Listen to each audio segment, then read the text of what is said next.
সিলেবাসের বাইরে থেকে প্রশ্ন এসছে। প্রশ্ন নাকি কমন পড়েনি।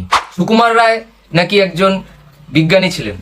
নানা সব প্রশ্ন, নানা রকমের সব অভিযোগ। চলো আজ আমরা ঘেটে দেখছি বিষয়টি কি। নমস্কার, আমি শুভম স্যার। তোমাদের সামনে আমি হাজির হয়েছি আজ তোমাদের নানা অভিযোগ নিয়ে। প্রিয় ছাত্রছাত্রী, তোমরা নানা রকমের অভিযোগ করছো যে প্রশ্ন নাকি তোমাদের কমন পড়েনি, তারই পাশাপাশি বিজ্ঞান চর্চায় সুকুমার রায়ের অবদান লেখো, এরকম নানা ধরনের কিছু প্রশ্ন।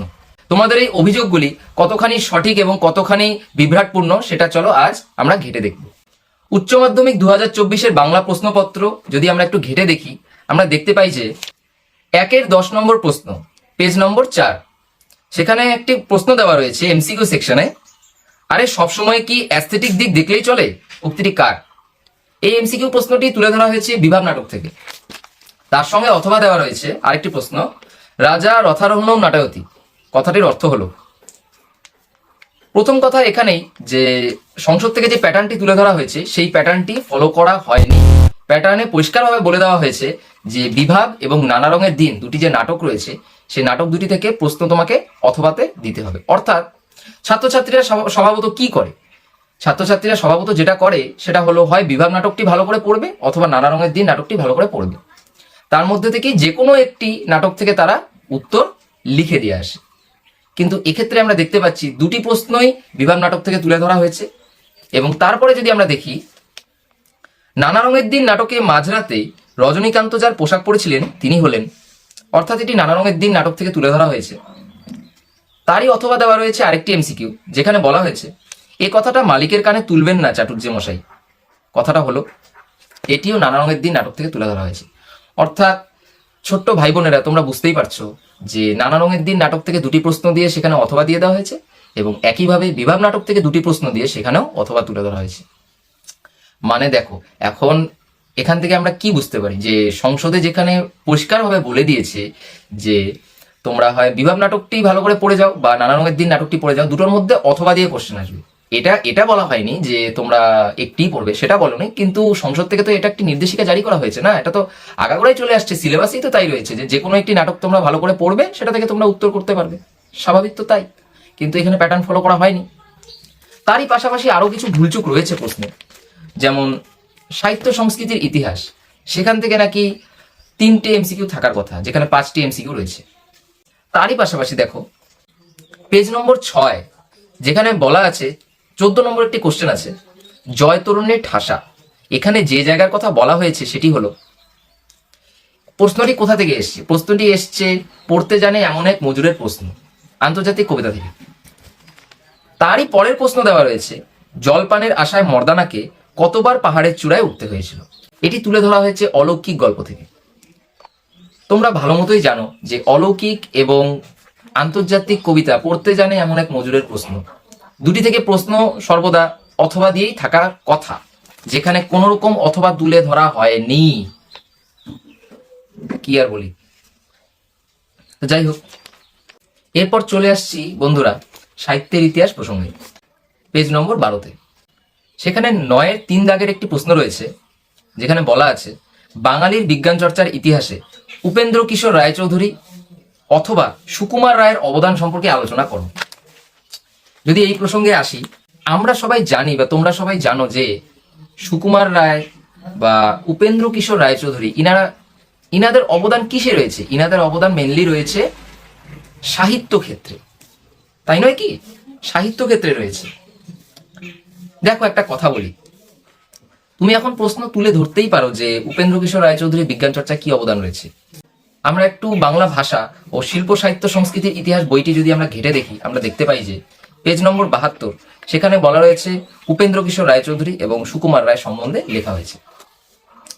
উপেন্দ্র কিশোর রায়চৌধুরী প্রসঙ্গে যদি আমি আসি, তিনি একজন বিখ্যাত শিশু সাহিত্যিক এবং তার পাশাপাশি স্বদেশী শিল্প, স্বদেশী মুদ্রণ শিল্পে তার কিছু ভূমিকা রয়েছে। তবে এখানে প্রশ্নটা এভাবে করা হয়েছে যে বিজ্ঞান চর্চার ইতিহাসে। তোমরাই বলো যে বিজ্ঞান চর্চার ইতিহাসে এভাবে কি কোনোদিন বলা যায়? যদি এখানে এভাবেও বলা হতো যে শিল্পে, স্বদেশী শিল্পে উপেন্দ্র কিশোর রায়চৌধুরীর ভূমিকা কি, তাহলেও ব্যাপারটা একটু মানানসই হতো। তারই পাশাপাশি সুকুমার রায়, বিশিষ্ট সাহিত্যিক সুকুমার রায়, বিজ্ঞান চর্চায় তার কি অবদান?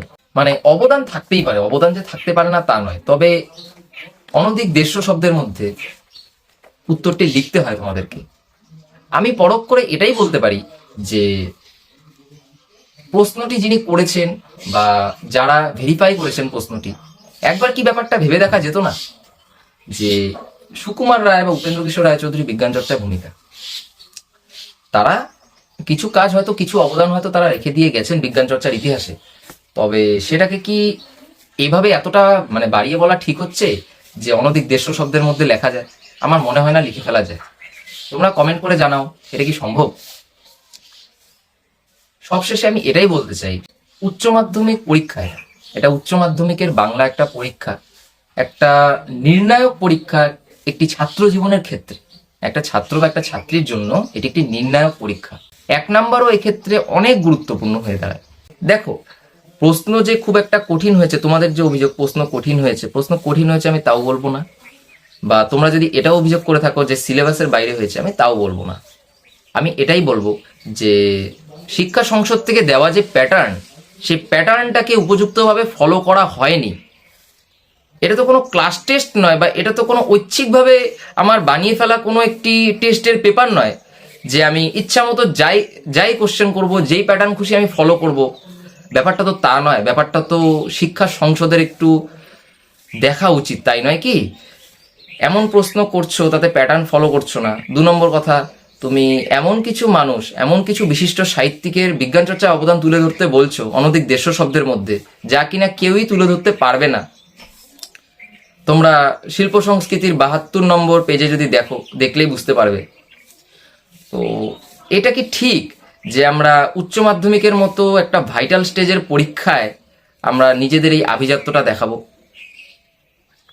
আজকে যিনি শিক্ষক মহাশয় বা শিক্ষিকা মহাশয়া যিনি রয়েছেন, যিনি প্রশ্নটি করেছেন আর কি, তিনি অনেক জ্ঞানের অধিকারী অথবা অধিকারিণী। শিক্ষকদের রয়েছে অপার জ্ঞান, তবে ছাত্রছাত্রীদের ব্যাপারটা একটু ভেবে দেখা দরকার।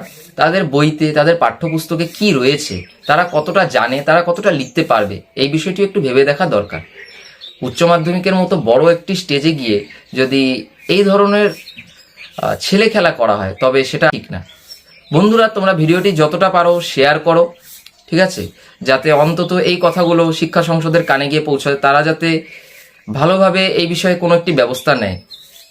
কারণ বারংবার এই জিনিসটা রিপিট হবে, সেটা আমরা কেউই চাই না।